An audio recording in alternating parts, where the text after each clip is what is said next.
Hello, so this is my video report for this week's demo. Let's take it off. So first of all, let's demonstrate the basic command pattern here.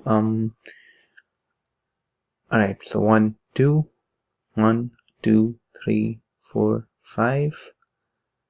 Come on. 1, 2, 3, 1, 2. There. Okay. This was basically a simulation of one of those most, the ridiculous, like ready to eat stuff. And now like steaks or something, and here we go.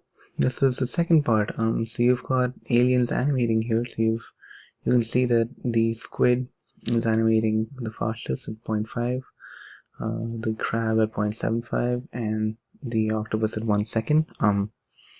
You can see they're moving back and forth, so the movement is simultaneous. The animations, of course, are not. So there's that. All right. So the demo isn't as creative as it was earlier. I apologize for that. I literally did this thing in like 6 hours today. It's not the best, and it was a really crazy week at work. So anyway, here we go.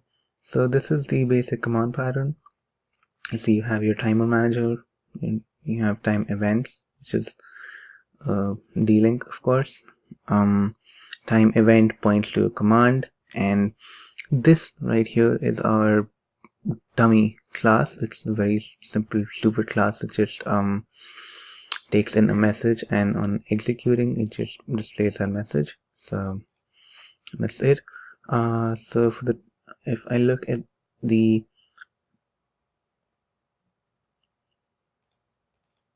main program here, you can see that I am mixing it up. So I am testing sorted insert over here. Like, these are all those ridiculous instructions I was talking about, but it still works and it still displays in the correct order.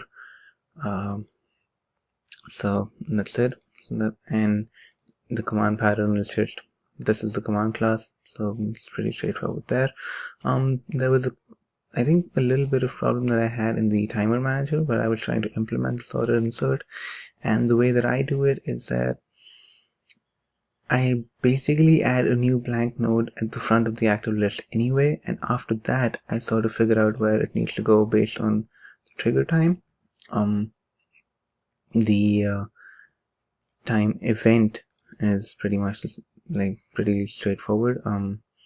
It just basically takes everything in, calculates the trigger time based on the current time and delta, and just executes the command that it's passing to when that happens. So no real surprises there. For the second part, this is the animation sprite. So we have this similar structure right here. So you can see the animation sprite class, which takes inherits from the command class and points to a game sprite. And now this has and owns a single linked list of image holders, and the image holder would point to an image. So got it all there. I tried to simplify this diagram as as much as I could, so that we could only see the important stuff. But basically, again, it's pretty straightforward. So you have your names. So in the execute, what you do is you basically keep going to the next image and transmit that change to the sprite that you're pointing to, and then re-add this particular event at a later stage based on the time interval that you have. So in case you wanted to see, the single linked list is very straightforward. We're adding to the front every time, not doing anything much here, and the image holder is again just a class that points to the image. So there's that. So the last thing here is the game object and the game object manager. So right now we are keeping it simple. The game object just points to a game sprite. It has X and Y. So the way that we've got it set up is that the game object manager updates all the sprites in the active list that it has. The game object in turn updates the game sprite that it's pointing to, and that's how it's working. So we're just kicking the can all the time. So to get simultaneous movement, I define another class which is called moveSprite.